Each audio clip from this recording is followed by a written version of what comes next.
Hello, everyone, and welcome to the webinar. Today's webinar will focus on the question facing many CFOs, CIOs, and COOs when making their decision to upgrade to a cloud-based accounting system. My name is Tyson Murphy, and I will be your moderator for today. We'll be starting very shortly, but just a reminder to everyone that if you have a question, simply type it in the questions box at any time during the presentation, and we'll get back to you during our Q&A session at the end. Your questions will remain private from the audience. Today, we're very excited to have John Hobler, who leads the Technology Solutions Practice for Cross Country Consulting, discuss different leaders' perspectives on their journey of moving to the cloud. With that said, I'll hand it over to John now. Thanks, Tyson. As Tyson said, my name is John Hobler, and I run the Technology Solutions Practice here at Cross Country Consulting. We're going to spend about 45 minutes together. If you have questions throughout, you're currently on mute, feel free to type the question in the chat box, and we'll field the questions towards the end. So what we're going to cover in today's presentation is four main areas. We're going to talk a little bit something called the cloud revolution. There's been a lot happening over the last decade, and a lot of interesting products that are coming out for finance and accounting as it relates to the cloud. It gives you more options and more choice, where in the past you didn't have as many options, didn't have as many choice, especially at the enterprise level. There were usually only 2 or 3 products that could meet your needs. Now there's a whole plethora of products that could meet your needs. The second topic is we recently hosted a panel discussion with a CFO, a CIO, and an operations manager, and they each told their journey of how their company went from an on-premise solution to the cloud. And it's a really interesting set of case studies because they all had a different starting point for that journey and a different path. And we're going to recap what their situation was and what benefits they got from the cloud. Third, we're going to talk about how to select a new solution. So you might say, that sounds great, but how do we get going? We're going to show you our cookbook that we do here at Cross Country that you can leverage and use to find a new solution for yourself. And lastly, we're going to talk about some of the leaders in the EPM, which is the performance management, that's budgeting and planning, reporting, the ERP space, which is finance and accounting, and some spend management solutions, all different sets of size solutions, and from very small point solutions to large enterprise class cloud solutions. There's a wide variety out there that you can take advantage of. So let's talk about the cloud revolution. The challenge with on-premise software solutions is they're very expensive. Many challenges, but one is they're very expensive. And whether it's that upgrade cost or the initial fee, that is really only one part of the iceberg. The vast majority of the costs are hidden because they're typically buried in other types of costs that you have in your organization, but they're there and they're very expensive. So if you have an on-premise software and you're thinking about upgrading it, and you get a quote from a vendor such as Cross Country that says, how much does it take to upgrade my Oracle, SAP, PeopleSoft, Microsoft, Great Plains application, that's only one part of your total cost of ownership. You have to think about, if you upgrade, what are the other things associated with on-premise software that also are included in the cost of that decision. One is operational support. So if you're a large enterprise, and let's say you run Hyperion, or you run Oracle eBusiness Suite, or PeopleSoft, you more than likely have people in your organization with a title of Hyperion System Administrator, PeopleSoft Business Analyst, PeopleSoft Developer. So you basically become your own software development shop when you buy these operational systems and that are on-premise systems, because you have to have people that can support that on staff. They're expensive. You have to recruit them. You have to keep them happy. You have to manage them. You have to lead them just to keep your operation system up and running. And heaven forbid, when you have turnover, a lot of knowledge walks out the door on the back end of your system on how it works and how it keeps up and running. So that's an expensive cost and also risky that you need to maintain and build that within your organization. The second type of cost is maintenance and support. So all these vendors, you're definitely paying a maintenance fee for. So these on-premise solutions, after they sell you the initial licensing fee, you go onto a maintenance and support contract where you're paying an annual fee to them just so they can provide you updates and you continue to use their software. That's an expensive addition, needs to be considered in the cost model. Third are project costs. These on-premise solutions need a lot of care and feeding. They're relatively like small children. They need a lot of attention from their parents. So there's projects for those upgrades or implementations or new modules, or let's say you do a reorg or you acquire a new company or you get into a new country. On-premise software is just old and creaky. It takes a lot to kind of make it hum for that. And you'll see a little bit later, new cloud-based solutions tend to be much more flexible. There might be projects associated with that, but it's not nearly as complex from a technology perspective as it was in the past. Next to last one is one of my favorites. It's the status quo opportunity cost, or the status quo you know. So if you've been running this software for a long time, like many of you have, you just accept these things are the way the software works. The example I'll give, and I'll give it a little bit later, is in whether you're EBS or SAP or PeopleSoft, they're on a ledger, subledger basis. And if you want intra-month visibility in your financials, you typically need to wait for key processes to run in those subledgers to transfer the data to your ledger. Or you need to have someone or something that you built reach into the ledger and subledgers and get the data and pull it all together so you can do your analytics and reporting. Now, you've accepted that as a cost of doing business, but it's just the status quo you know. More modern systems blow away those concepts of ledgers and subledgers. When you post a transaction, it's immediately available for reporting and analytics.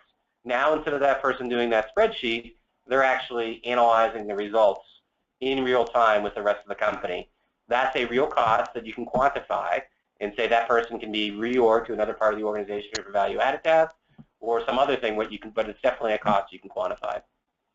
Lastly is infrastructure. So, hardware, physical servers, databases, operating systems, all the infrastructure to support it. You think about that as one-time purchase costs and maintenance support, but also think about all the other hidden costs of that. Business continuity planning, disaster recovery, physical security, logical security, data backups. There's a lot that goes in just to making these applications run from an infrastructure perspective. And because there's a lot, that means there's a lot of cost. So when you're thinking about on-premise solutions, it's not just what you see above the waterline. There's a lot below the waterline that you need to consider when you're thinking about your total cost of ownership. So what are the elements of a good TCO model? Typically, it's over a multi-year time span. Typically, we see 3 to 5 years. You need to include internal labor, and you need to also account for turnover, and you also need to account for raises. Everybody likes raises, right? So you can look back to see how many people it took to manage those systems over time and really build that into your model and what the turnover rate and the costs of recruiting and hiring and managing these people truly are. As I said, you want to estimate the cost over a multiple period. There's one-time costs, like with an upgrade. It might be a one-time upgrade fee. But a lot of the other costs, the iceberg costs, are actually recurring costs, and you do account for that. And then also the quantitative benefits is really the status quo you know. One organization that we're doing work with right now, they estimate that their employees submit 250 expense reports a month. They're a relatively small organization. But it's a very manual process. There's no credit card integration. There's no ability to do it on your phone. They literally have to tape receipts to a piece of paper and scan it in and then create a cover sheet and take that around for approval, then hand that to accounting. That's roughly 1.5 hours of non-value added, non-mission work. That's a status quo that you know opportunity cost that's there. That has a quantitative benefit if you can get a more modern solution to do all that for you. But you want these costs down over the course, all these different categories over multiple years to develop this 3-year TCO. Now what you do with it once you have it is you go, wow, that's a big number. What are the options? So I'm going to refer to a bunch of different legacy on-premise solutions. One I'll commonly refer to throughout is PeopleSoft, but it's actually true for Oracle E-Business Suite, SAP, J.D. Edwards, Microsoft products. They all follow the same model. So I'm going to give you a real-life example. This is one company that we're working with. They're on PeopleSoft for Financials 9.1 right now. They asked us to come in and say, should we stay on 9.1? Should we upgrade to 9.2? Or should we look for more modern systems, and what does that mean? So we basically were able to build that TCO model. In their TCO model, staying on 9.1 and doing nothing, meaning not improve anything, was $890,000. Now we suggested they could stay on 9.1 and for another $325,000 to get that to 2.6 range. There's a bunch of things you could do to update that older software to improve the pain points. So they said, well, that's a big number. We didn't know that was our floor, 890, and $350,000 to invest in something that we know is not our long-term need and we don't like really anyways. That seems like not a great idea. We then looked at upgrading to 9.2. So that did address some efficiencies, but again, you're investing into a platform that's on-premise and has all those other issues that we talked about, 9.2 could solve some of their problems, but not really get them all the way there, and it was a pretty expensive proposition in and of itself. Finally, we were able to map out some different options for them. We're going to talk about that a little bit later, new systems that they could potentially do that address the majority of their pain points. They had 80-some different pain points that we addressed. We were also able to put quantitative and qualitative benefits to those, or quantitative costs to that, and then address what a new system could do, and those benefits come out to about $623,000 a year. This is that company with the expense reports. If there's 200 expense reports a month and there's 1.5 hours of lost time, 1.5 times 200 is $350, 350 hours. We could then estimate an average cost of loaded cost of employee. You can come up with a number pretty quickly. There were probably 10 or 15 we were able to do that for, to say, imagine if, and then where could you take that and put that money, or what could you do where that person is focusing on mission or your organizational goals versus paper processing, which really wasn't value add. And the nice news is modern new systems, I mean, there was a range. We showed them a bunch of different options, but they're in the ballpark of these other two options. And when you add in the benefits that the new systems could do, they really make it a better choice. So by defining your total cost of ownership model, you can quickly see why new modern systems, even though there might seem like there's a price tag up front, it really isn't that much different than what you're currently paying today. And it starts by doing that quantification. So you might be saying, that sounds great. What do we do next, and what's really out there? So this next section is going to educate a little bit on software as a service or cloud. So cloud computing, a few basic facts. It's a solution hosted by the vendor. Now there's multiple types of cloud. It seems like all vendors have a cloud product now, and I'm going to talk about that a little later. That's not necessarily true, because there's what's called single-tenant cloud and multi-tenant cloud. We'll get a little of that later when we start to talk about the vendors and the differences. But it's a solution hosted by the vendor. So there's infrastructure costs, and everything else goes away, and they become a subscription cost. It's elastic. You pay up, pay as you go, scale up or down. So that's nice. You get into more. They all have different pricing models, but it might be based on the legal entities that you have. It might be the number of employees you have. But as you scale up and down, the pricing moves with you. The vendor takes care of all the backups. That they have a service level agreement with you, the maintenance of the hardware and software. That Hyperion administrator I talked to, that PeopleSoft developer, all of those roles either go away completely or they're transformed into something else. These modern systems generally have a philosophy of configure, not customize, and they put that power in the hands of the business user or a really smart systems person, where you don't have to be a developer that's an expert in some proprietary vendor software code. Automatic upgrades, we're going to talk about a little later, so I'm going to save that one. But the other nice thing is, I mean, it depends which vendor, but most of them were built when mobile and iPhones, they've been built over the last 10 years, when these things were a reality. So these vendors have the advantage of building that into their product in the beginning and thinking about that as a core platform, recognizing that most employees that are interacting with these systems more than likely are going to be doing it on their mobile device versus a traditional browser. So they're very modern in that regard and very, very easy to use. As I mentioned earlier, you know, the big difference is it's a subscription-based pricing model. I'll show you another example in a minute. But that means they have to earn your business every year. You sign up for some kind of contract term, certainly, but they want to make sure you're happy. So client satisfaction is a key goal for a lot of these vendors, because they realize that because there's no infrastructure and hardware, if they're really mad at you, it's actually a little bit easier to move off a cloud product to another cloud product. So many of them put a lot of energy into measuring that client satisfaction and making sure you're happy. It tends to be a higher ROI and faster payback than if you were going to implement an on-premise solution. And there's a lot of reasons for that, but the big reason is get rid of that infrastructure, right? So you no longer have to manage and build any of that and maintain it. Typically, when you sign up with these vendors, within 24 to 48 hours, you're getting your log on to your test environment and you're off and running.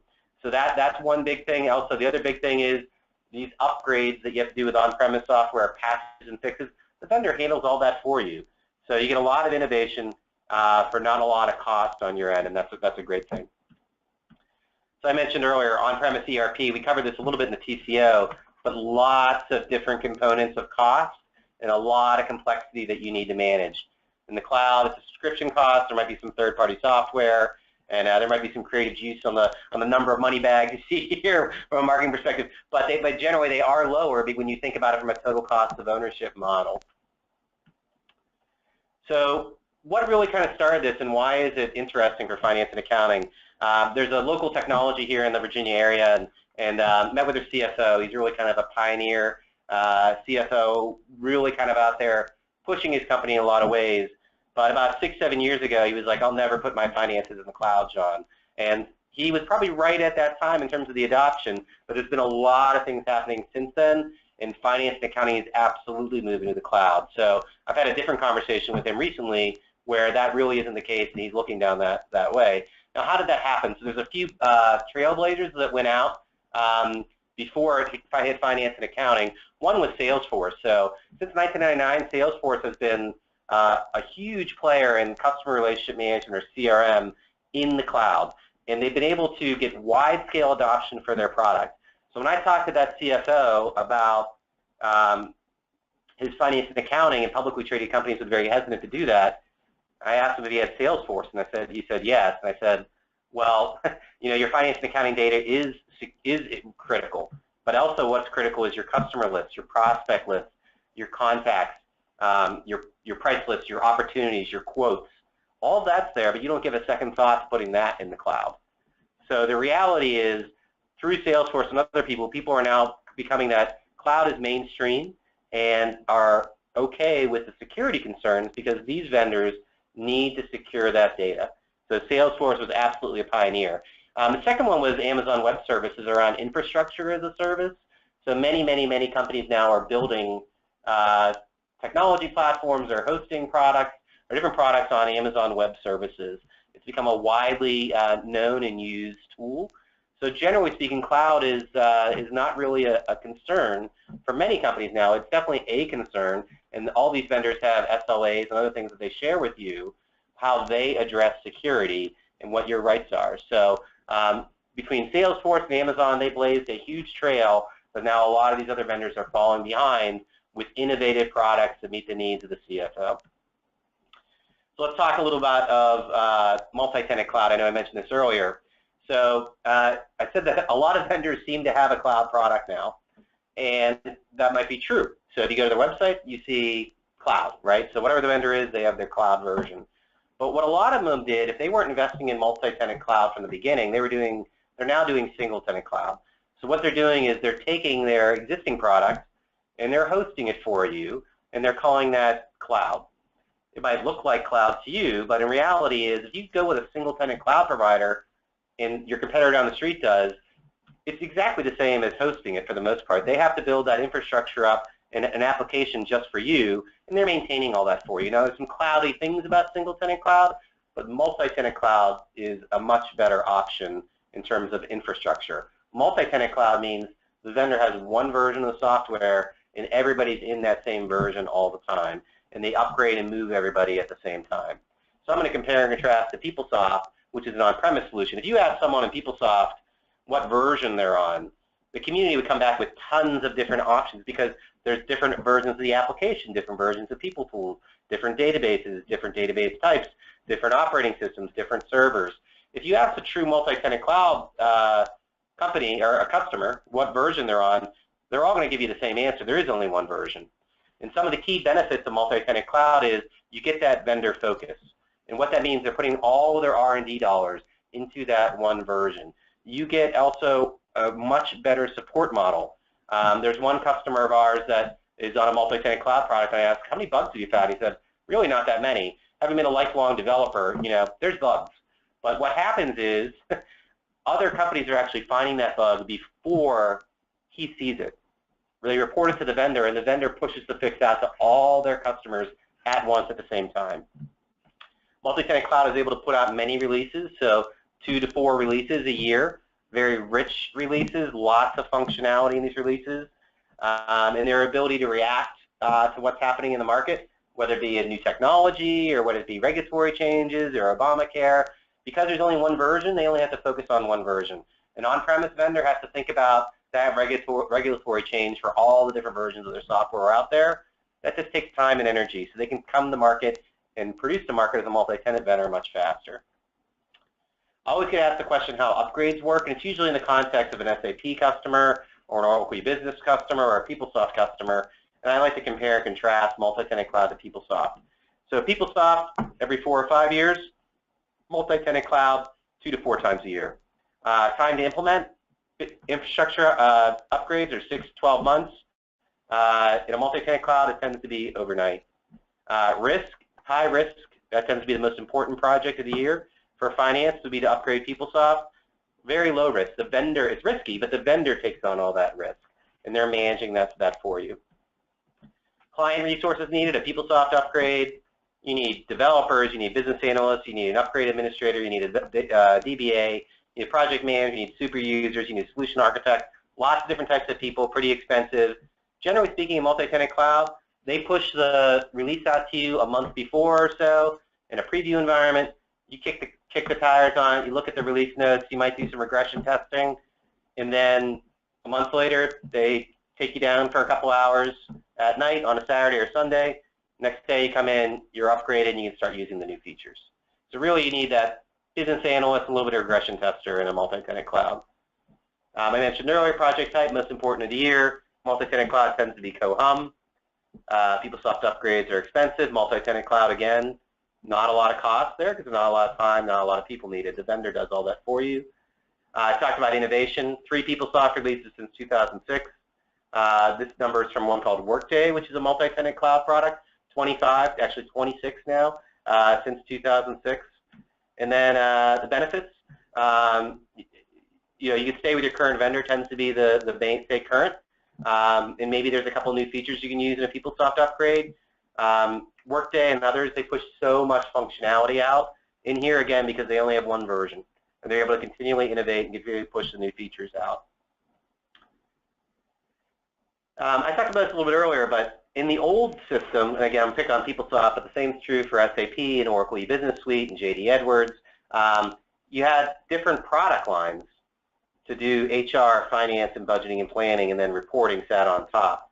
You had to have different modules in there for the functionality you needed. Each one of these modules is like its own little system. And if you were doing work in AR and posting invoices and collecting cash, that data sat in here until you ran a process that moved it up here. So every month you had to kind of move that data up. And then heaven forbid you need to share data across these two things. So the data would have to come up here and then find its way over here. And then let's say you wanted to do your board reporting. The data had to come from here, data had to come from here after it came from here, and sit up in your performance management solution. Then let's say you want to do a rolling forecast. Well, we have to push over our actuals data over to Hyperion and our HR headcount data over here and our department data. So again, you're moving data around all these blocks. In a new modern architecture, there's one big circle, and all the data sits in one place. There isn't a subledger. When you post the transaction posted and approved. And what this old model challenge is disparate data, many closed locations, many versions of truth. You're very dependent on these batch processes, and of course you're dependent on your PeopleSoft or SAP developer to make sure those patches are running. And you really don't have limited real-time insights. The only time the data is true is after you close the period, basically, and it's only true for that point in time. So you get point-in-time version of the truth, but not actual real-time insights. And it's expensive to maintain. So this old architecture has been replaced with these multi-tenant cloud, and it gives you a lot more functionality.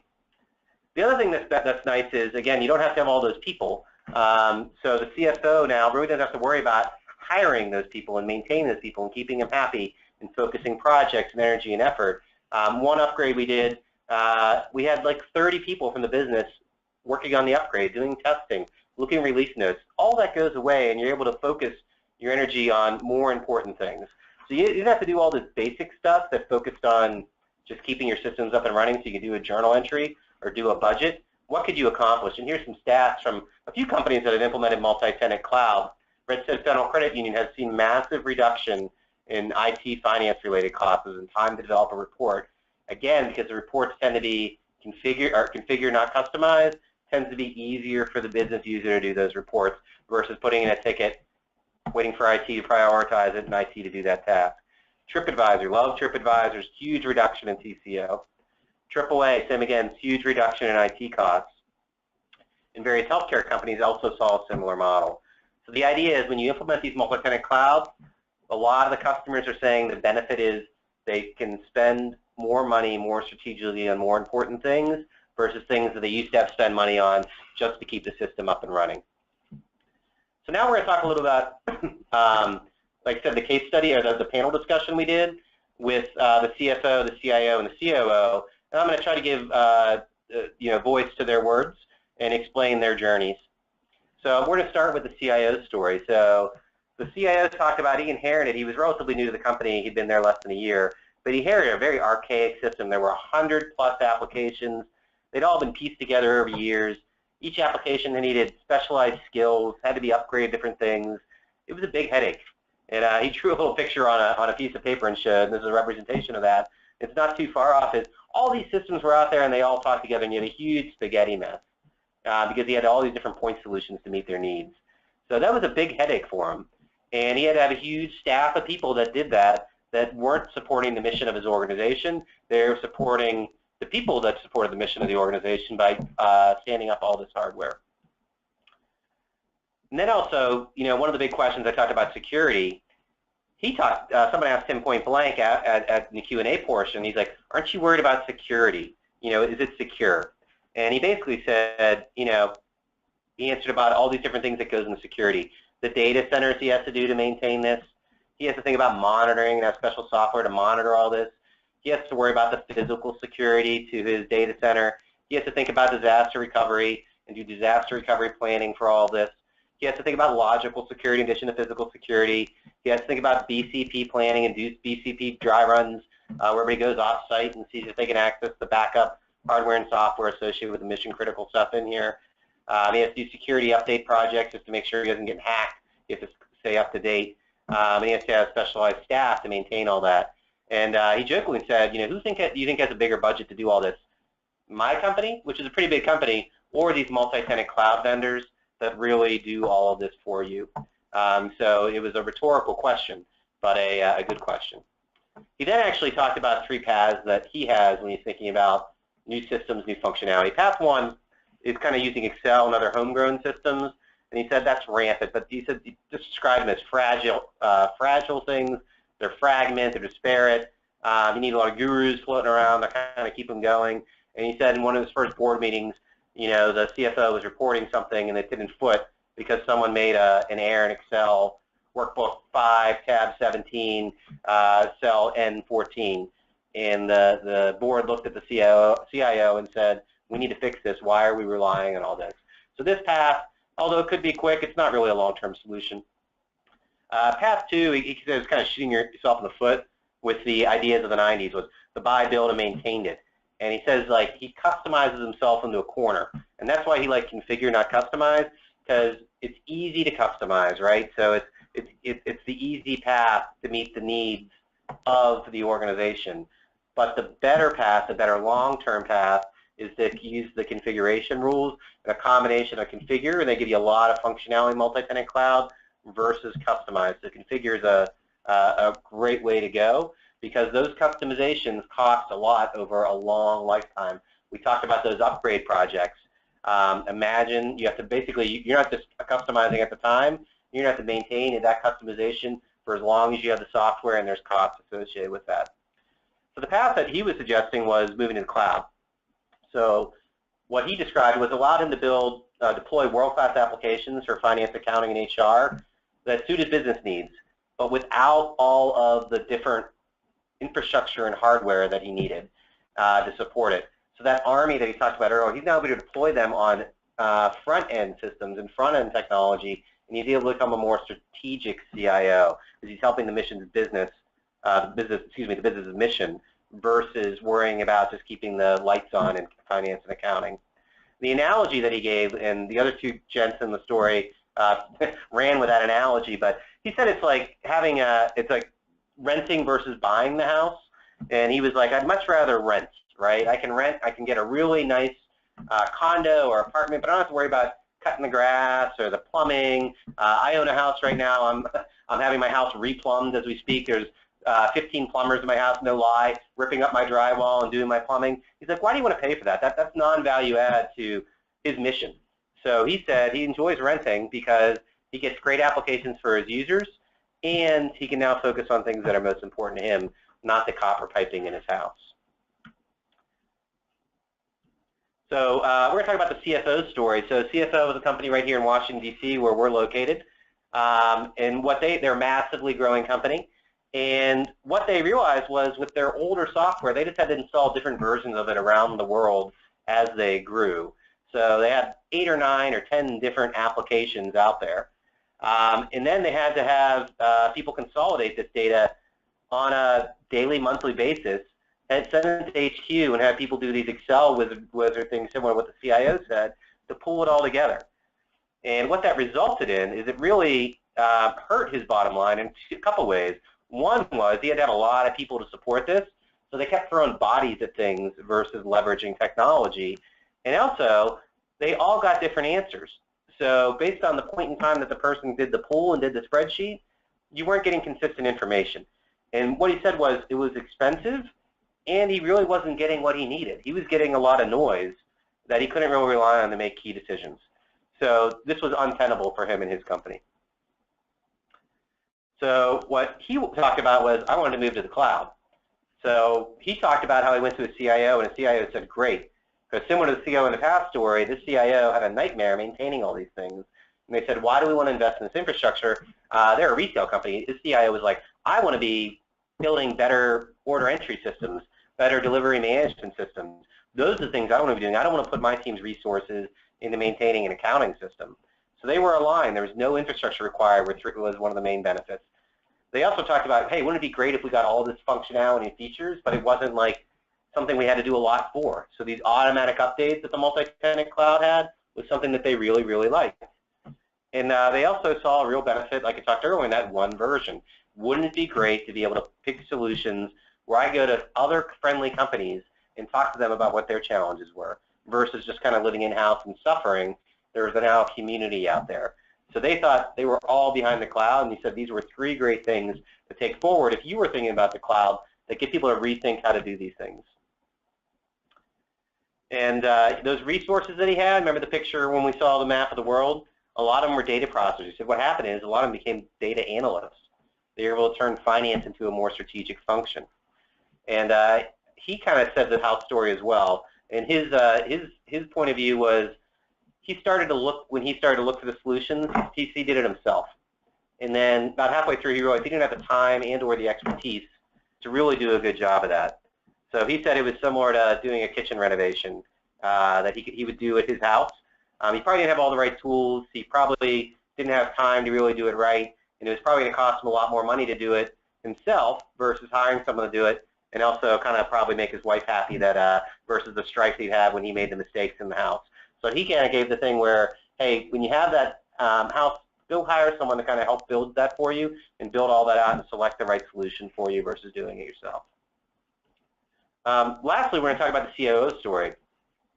So our COO, and he actually wasn't the COO, he was an operations manager. So it was operations point of view. And he was a former U.S. Air Force officer. And he was in procurement in the Air Force, and he said he was very used to complex global procurement challenges. And when he joined this government contractor, he was like, great, this should be great, let's see what a commercial organization does. Well, this company had 20,000 employees at over 100 different locations around the world. And when he hopped in, he said, great, let's get going, but he didn't know what he was dealing with to start. So what he was dealing with was there were 27 different procurement offices scattered literally around the world. Those 27 different offices used 6 different ERP systems, and they had 27 different policies and procedures. It was a mess. There was no centralized procurement, no strategic sourcing, no supplier catalog functionality, nothing really done strategically for procurement. So his job was to manage this. But he went to his boss and said, hey, there's a real business case here. We got data everywhere. It took a lot of work to consolidate it, and as soon as I consolidated, it was out of date. So I couldn't be strategic. I couldn't help the company with its mission. He also, once he had the data, he said it took him months to get the data together from the 6 different ERP systems and normalize it in some way. But he recognized that they were spending $400 million a month on indirect spend across thousands of vendors and thousands of buyers.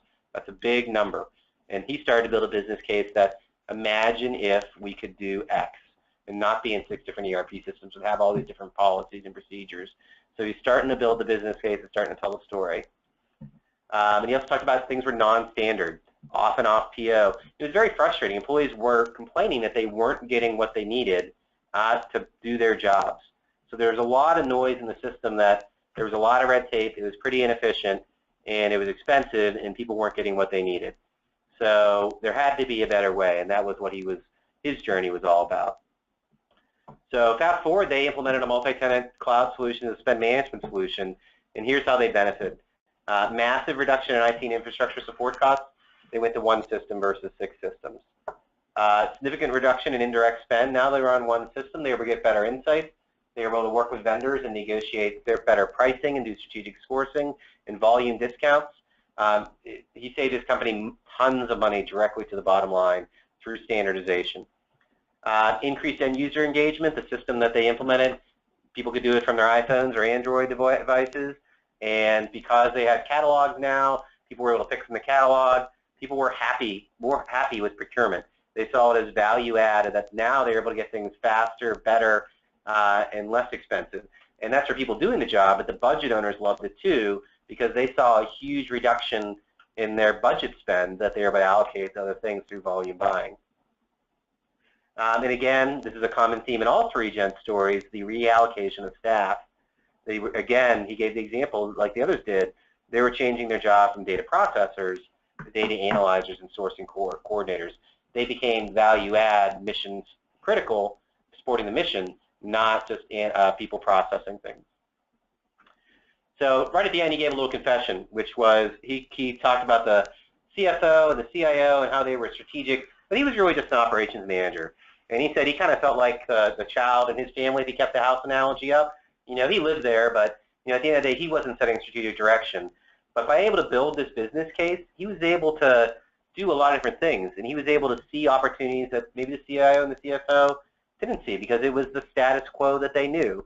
He was able to see the inefficiencies a little bit easier, and he was able to build a vision where modern ERP solutions and cloud solutions can help.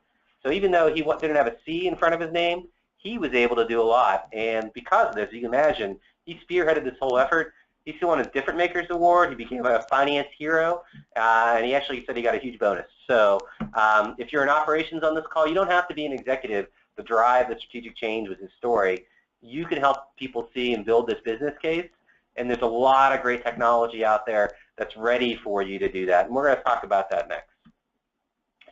So that's great. So how do we go about selecting a new solution? Now, this is something that we do across country. We're glad to help you with. And a lot of people say it's great to get an outside point of view in here, so it doesn't seem like someone's driving an agenda. And also internally, and also, we know the market very well and can bring a lot of know-how based on what we see other companies doing. But if you're going to go about it and do it internally, this is how I would suggest you do it. Step 1, evaluate the current state and what makes you unique. Where I see a lot of companies struggle with selecting a new solution, they turn it into a system shall do this, system shall do that, system shall do that. That's a really tough way to select a system, because the reality is most of the things that you have on there are table stakes. I guarantee you that if you did that approach, almost all of your vendors would respond yes to the vast majority of them. So yes to a requirement is a data point, but a more valuable data point is figuring out what makes you unique, what's important to you, and build those into narratives and use cases that say this is what we need to have in a system. These are core to our business and what makes us unique, and these are the use cases. And that's what you want the vendor to come in on, not a checklist for all your requirements. And the next part is building those very granular requirements take a tremendous amount of time. Depending on the size of your company, for small to mid-sized companies, you can do this uniqueness factor in a very short amount of time, just a couple weeks through discoveries and online tools that we have, or if you were doing it internally yourself, it wouldn't take a long time. Now, larger enterprise, it might be a little bit longer, but you could focus on what makes you unique pretty quickly. Again, if you think about that CIO, the CFO, and the COO, they were able to figure out what made them unique quickly as they went to market. And then you need to go out to the market and assess it and map it to your needs, and actually kind of bring the vendors in to demo and explain their story, explain their technology footprint, explain how working with them is great, and ask them to actually do the use cases and show how their solution could meet your needs. but also understand their strategic vision, who the true multi-tenant cloud players are out there and where you're going, and kind of map those two and get a short list. Then you can start negotiating with the vendor and get off and running. And the nice part is no infrastructure, like we said before. Once you get off of step 2, you're quickly into getting that solution up off the ground and establishing the roadmap to implement.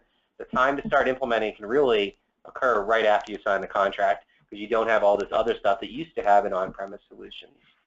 And what does that look like? So in step 1, you're evaluating the current state. You say, how do we figure out what makes us unique? If you work with us, we have this great online discovery tool, a little survey tool. We blast that out to people in accounting and main consumers of accounting. It gives great data points back on what people think of your accounting functions and processes and where the pain points are, and what we ask them specifically, what unique needs do you have as it relates to finance and accounting. You quickly follow that up with qualitative discovery. If you don't have this online discovery, you can do the same thing through a set of interviews. But again, follow-up workshops, interviews with key stakeholders, again, focusing on things that make us unique. The status quo that you know is what you're looking for here, and you want to get rid of the status quo and think about what a system can do. What's the art of the possible? Third is the quantitative discovery and building out that TCO model like we talked about before. So we did this exact same thing for that company I talked about earlier, where I talked about 9.1, 9.2, or a new system.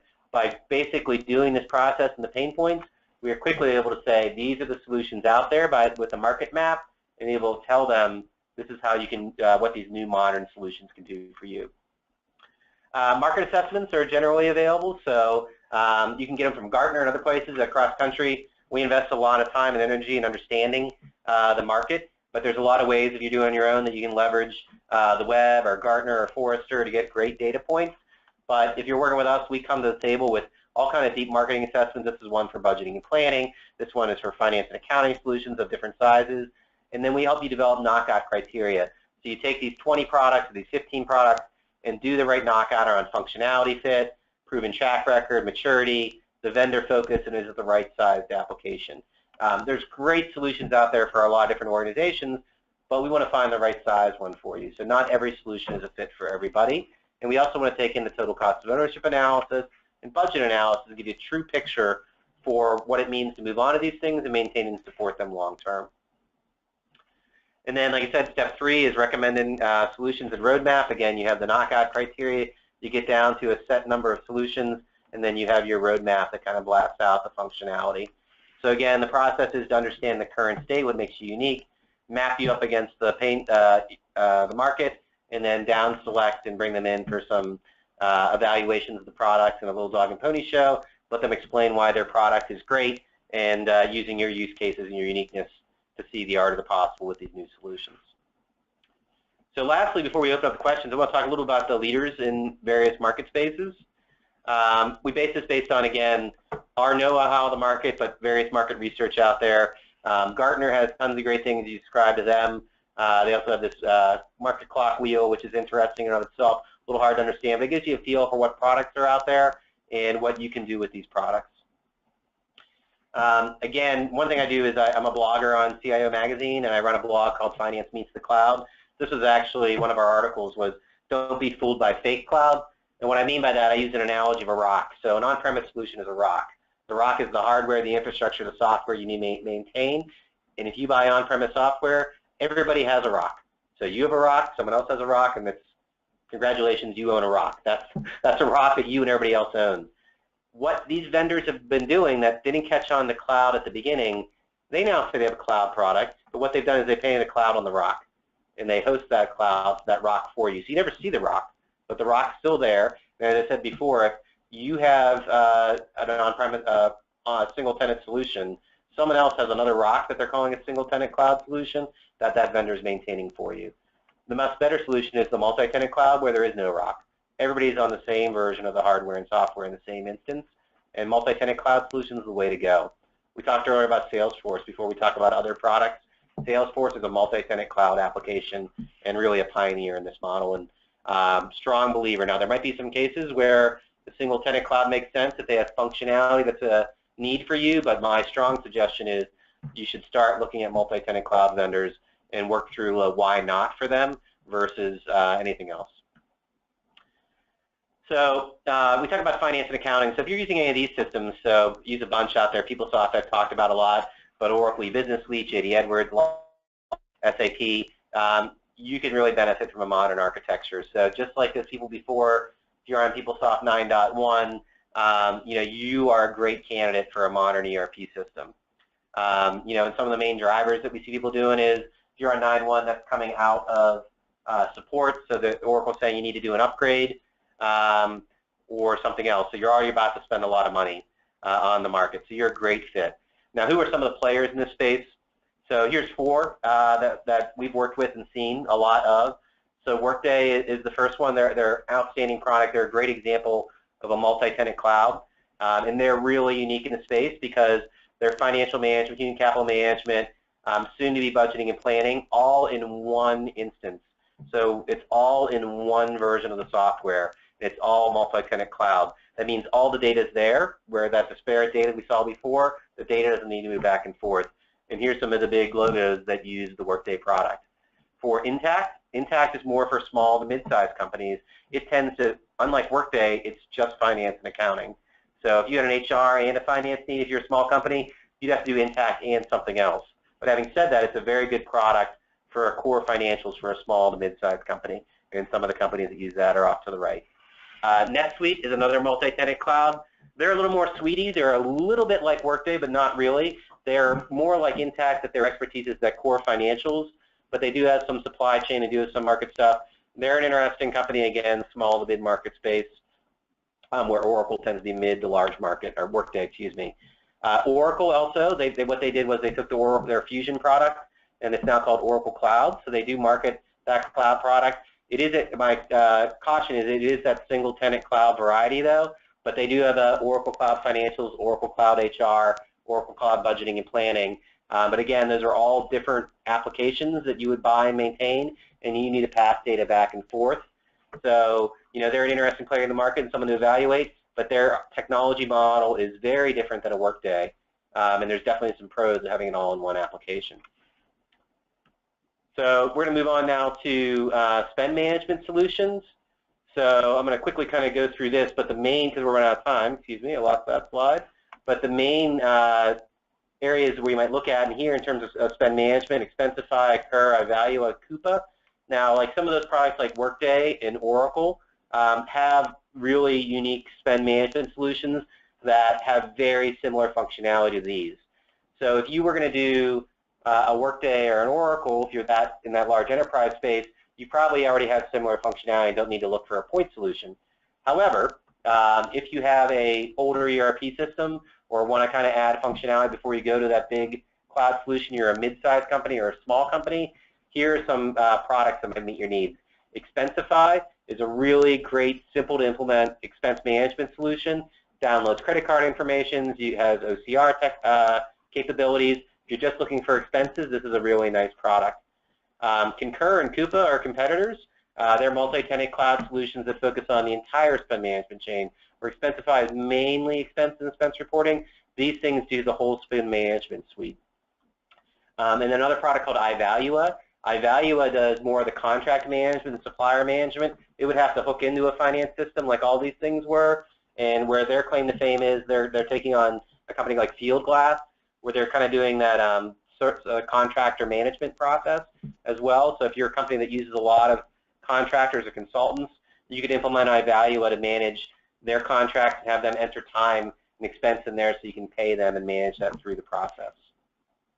Lastly is EPM, budgeting and planning. And if you're using Excel or kind of these older tools, there's a lot of good things you can do with the budgeting and planning tools that you see in here. So here's all the scenarios that you might have if you're using these products. Cloud EPM applications might be for you. So a few of the leaders in the space, like I mentioned, Workday is coming out with one. So Workday will be on this chart soon enough. Next spring, next fall, they announced at their last conference. So that's going to be really exciting and I think really interesting for an FP&A folks, because they have access to real-time actuals, financials data, and HR data. Imagine what they can do with that. But prior to that, I mentioned Oracle has that EPM tool. They are an option. There's products like Coast Analytics, Anaplan, and Adaptive. These are companies whose full mission in life is budgeting and planning. And they all have very nice budgeting and planning tools that can plug into a lot of the other ERP tools that we had. So those are just some of the players in the market. Like I said, for each of these categories, there's probably 20 to 30 different products out there. But I want to give you a taste for what's out there, and I'd be glad to field questions after if people have deep questions about any of these products that are in the market. So we're just about out of time, so I definitely want to leave some time for Q&A. And again, if you have any questions, feel free to reply to me. Here's my email address and phone number, or any of the invitations that came out. You can click through and reply back. My personal background, I have 20+ years implementing finance, accounting, and HR systems. About 4 or 5 years ago, I remember I was running a PeopleSoft practice, and I was trying to sell PeopleSoft to upgrade to a CIO who was very progressive, and he just looked at me and said, "Why are you wasting time on this? Why are you talking about the cloud?" And it was a slap in the face for me to go, well, that's right. So, you know, just the way that you've been doing systems over the last 15, 20 years, you don't need to do that anymore. There's a much better product sets that are out there with rich functionality that really are really where cloud or software as service is heading.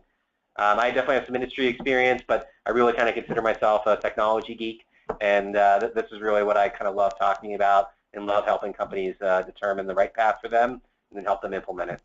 Like I said, that's our webinar for today. I'm glad to field any questions if we have any, and take it from there. So Tyson,